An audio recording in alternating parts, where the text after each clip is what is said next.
আপনার আমেরিকার দূতাবাসে যাইতে হবে।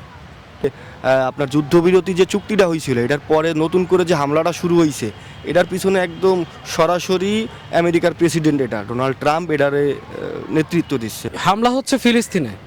বাংলাদেশ আগামী 12 তারিখে মার্চ ফর প্যালেস্টাইন নামে একটা প্রতিবাদী মার্চ করতে যাচ্ছে শাহবাগ থেকে মানিক মিয়া অ্যাভিনিউ পর্যন্ত। এই বাংলাদেশে মার্চ ফর প্যালেস্টাইন করে ফিলিস্তিনের লাভ হবে কি?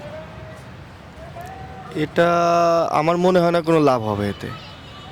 এখানে যদি আপনার ফিলিস্তিনের জন্য লাভ এটাই করতে হয়, আমি মনে করি যে আপনার আমেরিকার দূতাবাসে যাইতে হবে, দূতাবাস অবরুদ্ধ করতে হবে। আমেরিকার কারণে আজকে ইসরায়েল এই জিনিসটা করতেছে বা করার সাহস পাচ্ছে। এবং আমরা চিন্তা করছিলাম যে ডোনাল্ড ট্রাম্প আসার পরে হয়তো একটা পরিবর্তন আসবে, কিন্তু দেখলাম যে তুমি আয়সা ডাইরেক্ট গাজারে দখল করে নেওয়ার মতো এরকম কথাবার্তা বলতেছে।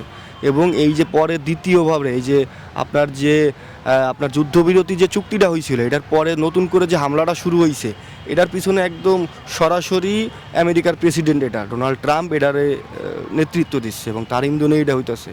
তো আমি মনে করি আপনার মানিক মিয়াতে যায় কি হবে, কিছু হবে না।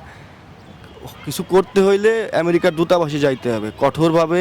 শুধু বাংলাদেশ না, সারা বিশ্বের অন্তত মুসলিম যত দেশ আছে এরা যদি এই বিষয়ে কঠোর পদক্ষেপ না নেয়, এবং সেক্ষেত্রে আপনার এই প্রত্যেক দেশের মার্কিন দূতাবাসগুলো অবরুদ্ধ করে বাধ্য করা উচিত যে এই যুদ্ধ বন্ধ করতে হবে। আর যদি তারা বাধ্য না হয় তাহলে সেক্ষেত্রে যুদ্ধর পরিপ্রেক্ষিতে আপনার যুদ্ধই, আমি যেটা মনে করি এটাই হওয়া উচিত, এটাই করতে হবে। বা এটা না করলে আমার মনে হয় না যে এটার পরিবর্তন হবে। আর মানিক মিয়াতে যায় এটা শুধু এটা লোক দেখানো হবে আমি মনে করি।